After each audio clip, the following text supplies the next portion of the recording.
1 மணி நேரம் அதை ஆட்சி செய்ய வைத்தார். அதிகாரத்தை பெற்றதும் தாய்ப்பறவை, எங்கள் பறவை இனங்களுக்கு தேவையான உணவை இனிமேல் ராஜாவே கொடுக்க வேண்டும் என்றார். என்றொரு ராஜா கட்டளை பிறப்பித்ததும் இதையெல்லாம் பார்த்து கொண்டத குஞ்சு பறவை அசந்து விட்டது. ஒன்றுக்குமே உதவாத எச்சத்தால் ஆரம்பித்து நாட்டை ஆளும் அதிகாரத்தை கைப்பற்றி தங்களுக்கான உணவுக்கு வழி செய்த அம்மாவின் செயல்திறனை பற்றி பெருமைப்பட்டு புகழ்ந்து சொன்னது.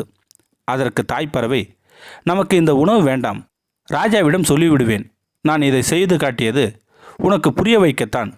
ஒன்றுமே இல்லாத ஒன்றில் இருந்து கூட கூச்சப்படாமல் கேட்கும் திறனால் பலவற்றை உருவாக்கிவிட முடியும். வெட்கப்படும் உயிரினங்களால் இவ்வுலகில் சிறப்பாக வாழ முடியாது. உனக்கு தேவையானவற்றை கூச்சப்படாமல் உலகத்திடம் வாய்விட்டு கேள். கொடுப்பதும் கொடுக்காதும் அவர்கள் இஷ்டம்.